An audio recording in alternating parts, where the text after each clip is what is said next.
Sport Shorts Daily on this Monday morning, Labor Day edition. Hopefully, you're having you'll be able to take off some work today and enjoy the Labor Day, and you're going to need it because you're going to need it because if you're an LSU fan, you're going to need today to recover. Ronnie Rance alongside Tommy Christ saying Tommy coming to you today, courtesy of Court Street Cafe in historic downtown Port Allen.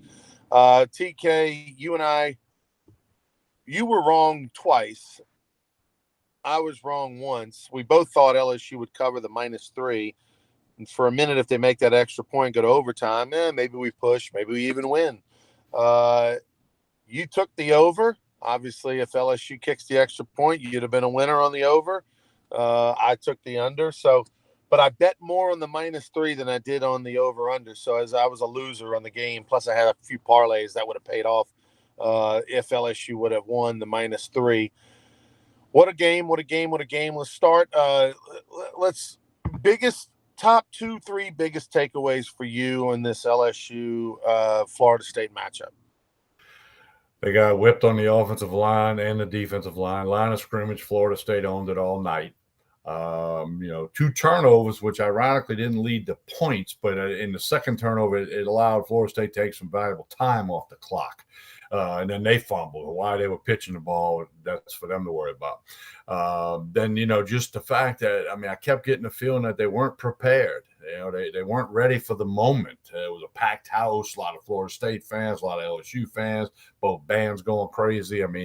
I just don't know that they were, totally ready to play, and they just got whipped. And they luckily almost won the dang game. They almost walked off that field with a W. Very, very reasonable chance to do that at the end. But the line of scrimmage is where it starts. You win championships at the line of scrimmage, and LSU just did not get it done in both directions. The special teams were terrible. There were question marks about that. And the play calling, there's a long list of things you can go over. Now, I'll fast forward.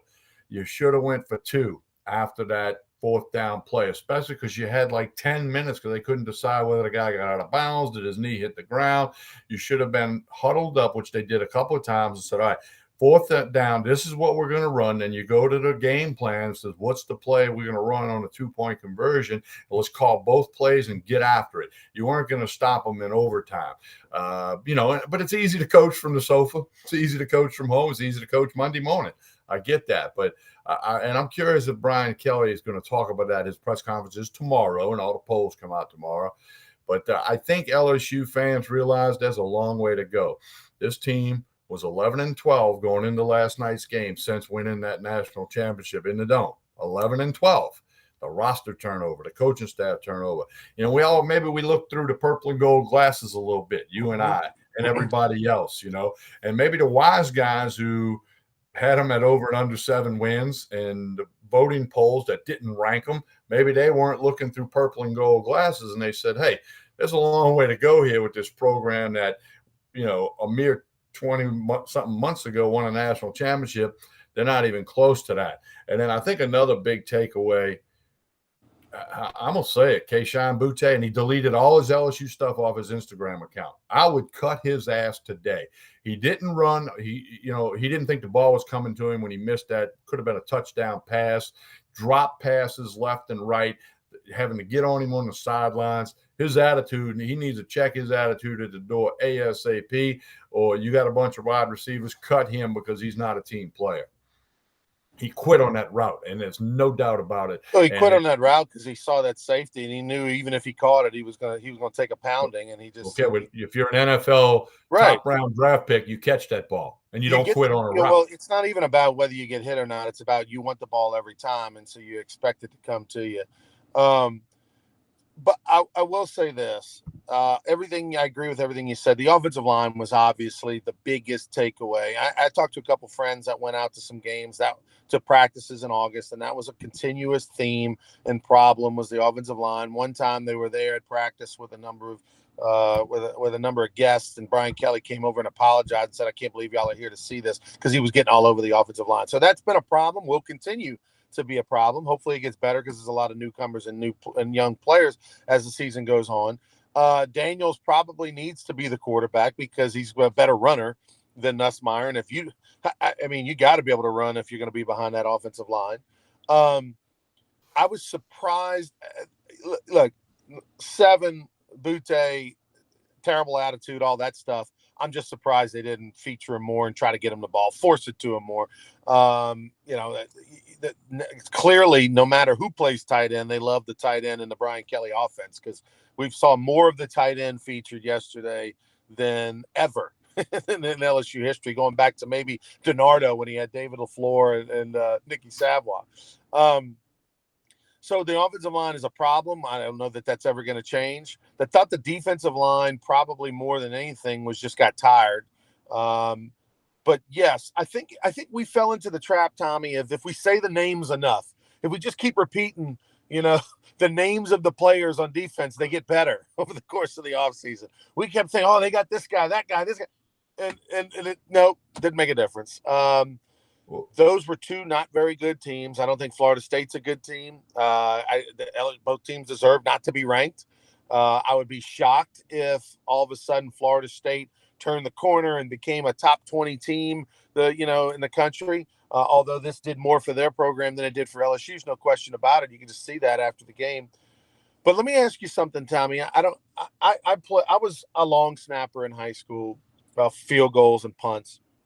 And I understand just a little bit of the dynamic of blocking on field goals and extra points.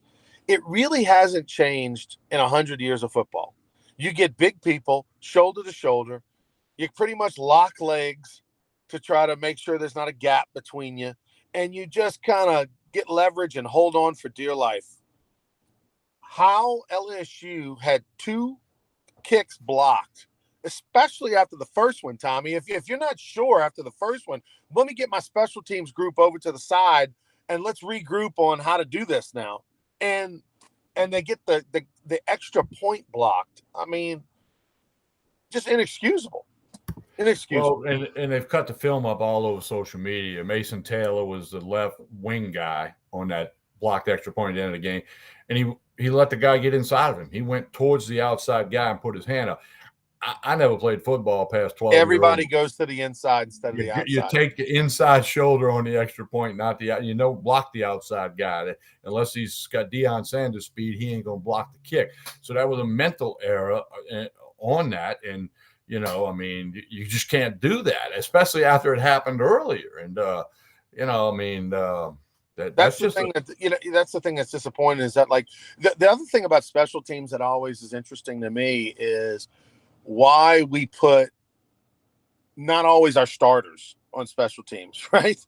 Like, especially on extra point. Can I get the 9 biggest human beings on our team and put them shoulder to shoulder and go with that approach? I mean, I don't know. That makes sense to me. The wider you are, that outside guy has to come from a more difficult angle. I don't know. Call me crazy on that one. But yeah, I mean, like I said, it's just we're overthinking that. But everybody steps inside. You lock legs. You guard that inside gap. If everybody squeezes down, then that outside guy either gets chipped or he has to rush from a tough angle, and the timing isn't that he'll block a kick. Just inexcusable. I don't have a problem, though, personally, going for the extra point. You're 2 touchdowns down with a couple minutes to go. You make this miraculous comeback. I think you reward your team by going into overtime. I think if you just put it all on the line on one play, you give an opportunity for the other team to be off the hook. I think you make them kind of earn it, and you reward your team for a tremendous comeback. That's just my philosophy on it.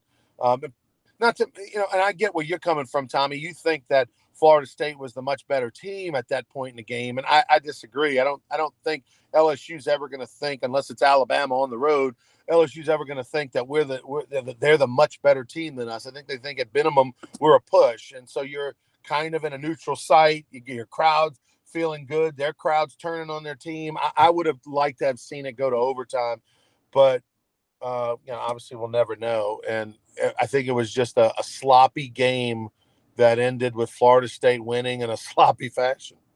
Well, I was in a lot of text message groups during the game, and sloppy, that word came up a lot in a couple of group texts I was in. And, I mean, hindsight's 2020 on going for two. We can talk about it all day. But, I just thought that, you had the momentum with the 99-yard drive and, just try to step on them when down. LSU's not winning the West this year, and I knew that before last night's game. So try to escape with a victory in a game that you had no business winning if you would have been able to pull it off. So I think that now one question for you, Jayden Daniels. Do you think he took off too quickly many times instead of reading through progressions? And now he was running for his life all night. He was pressured all night. He was sacked. I get that, but there were other times when I thought he took off a little too quickly. Now he's a running dude. We get that. Here's my takeaway on it, Tommy. Yeah, clearly he did, but I think that's the game plan. I think it's probably option one, option two, tuck it and go. Particularly with that offensive line, that's what's required. The one thing that I would criticize a little bit of him is when he does move in the pocket, when he does slide in the pocket, he's not really looking downfield, right? That was the difference between the Florida State quarterback and the LSU quarterback, was at times when the Florida State quarterback got flushed, he'd look downfield, he'd find an open receiver. Where Jayden Daniels, once he starts to move, it's a straight running quarterback mode. He's not in, let me get outside the pocket and see if anything develops. And, that's just his skill set at this point. He's not going to change. Clearly, he's been in college long enough. So I think it's, you got to take the good with the bad. But right now with this quarterback situation, with this offensive line situation, I'm okay with it, Tommy. I think they're going to have to create that offense around him running the football. No question about it. I mean, and I was surprised. I mean, I thought it was a terrible job. First off, I thought the spot was bad on the slide. I don't know what you thought at the end of the game when they came up a little short and made it 3rd and 1, and LSU got stuffed on 3rd and 1, and then they ended up making that 4th down pass to get them down to the 1-yard line. I thought he had picked up the first down. Nobody challenged it. Nobody really talked much about it.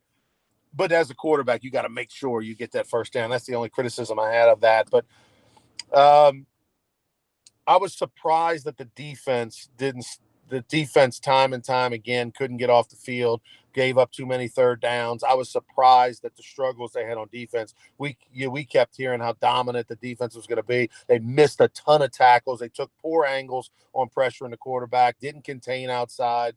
And the defense has to be really, really good with this bad LSU offense. Yeah, when your safety Major Burns leads the team in tackles, that's not a good recipe. Okay, and he played well. You got to give him credit for that. Yeah. So, and then Ronnie, everybody's talking about Mason Smith, the little celebratory jump, and don't know the total diagnosis yet, but Didn't he look could good. very well be out for the year. And Yeah. I never played football at that level. I can't relate to the emotion and the emotional outbursts and the feeling you get. But I mean. And we've seen many a guy do that and not get hurt. Far more don't get hurt. But when something like that happens, I mean, it's just tough, And then, of course, Ali Gay with the targeting. I mean, that was just, there's a lot of work for Brian Kelly and his staff to do. So that brings me to this question, Ronnie. Let's turn the page. You got Southern coming to town Saturday night, coming across town. No line out yet, but it'll be in the ballpark of 45. I looked for the line this morning. It's not out there yet. There will be one in a few days. What does this team have? Where do they start? Do they start on a line of scrimmage? Do you special teams? I mean, there's enough. I know they're limited on how many hours they can practice. They need to use every minute of every hour. They've got so many things. Obviously, it's not going to matter who plays for LSU. They'll beat Southern, right. But the offensive line has, and you're not going to know anything going against Southern. Mentally right now, where's this team? And I mean, obviously the Butte thing is a giant distraction. How do they handle that? What happens to that? All this kumbaya. They got him the NIL deals. We gave him the 7. He's the he's a great kid now. Well, clearly that's BS. Okay. And that's just, and what happened to Besh? What's going on with Besh? Like, why was he like the leading receiver a year ago and the guy not in the game plan at all? Like that's curious to me.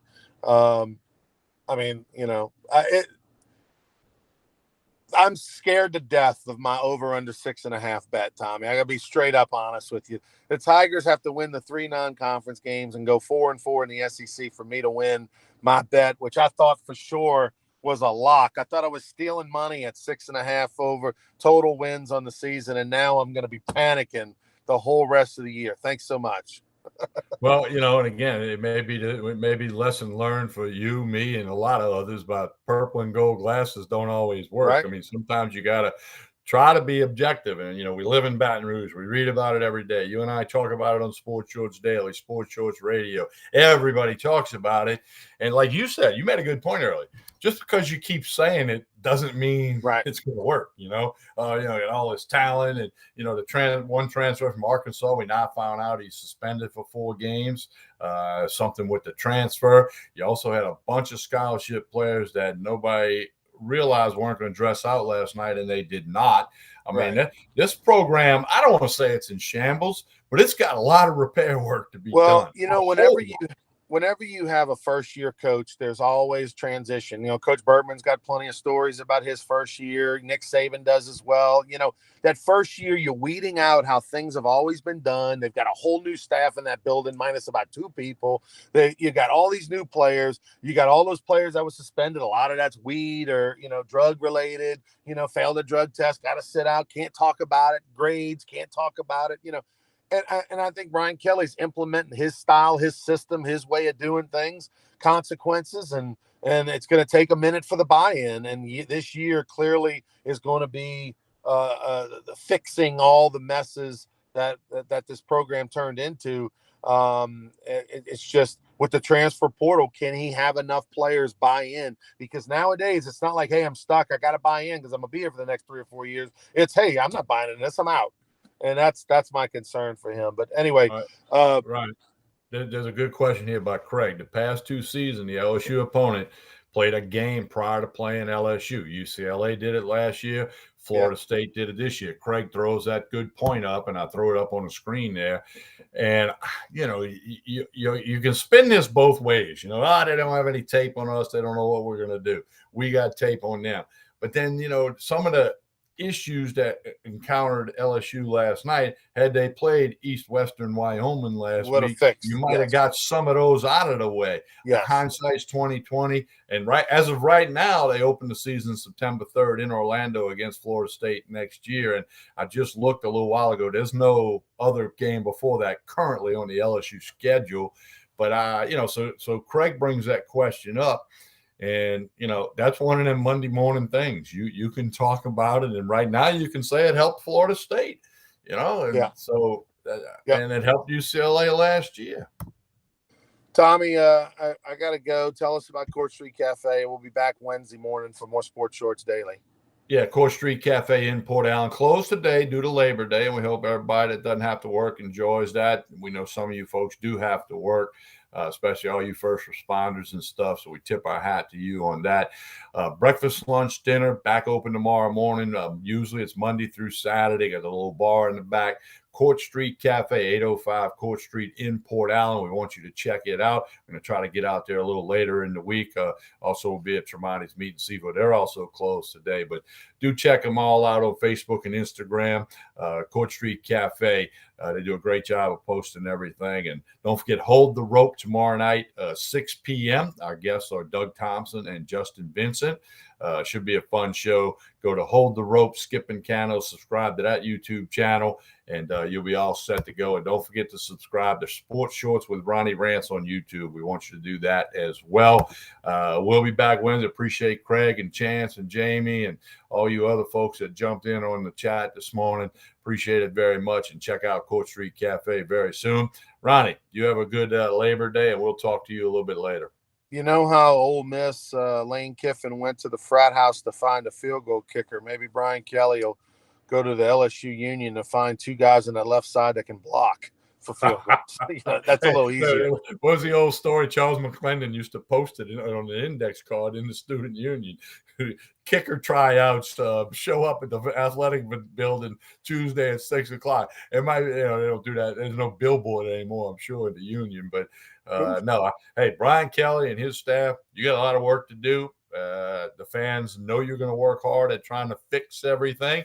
Be interesting to see what he says at his presser tomorrow. It's tomorrow because of Labor Day. All the polls come out tomorrow. LSU obviously not going to be in the polls, but some SEC teams are going to climb because it was a wild weekend in college football. Lots of great stories, and we'll get into that more. We'll talk all about Brian Kelly and college football and the expansion of the playoffs on the next Sports Shorts Daily Wednesday morning. All right. Till then, have a great one, everybody.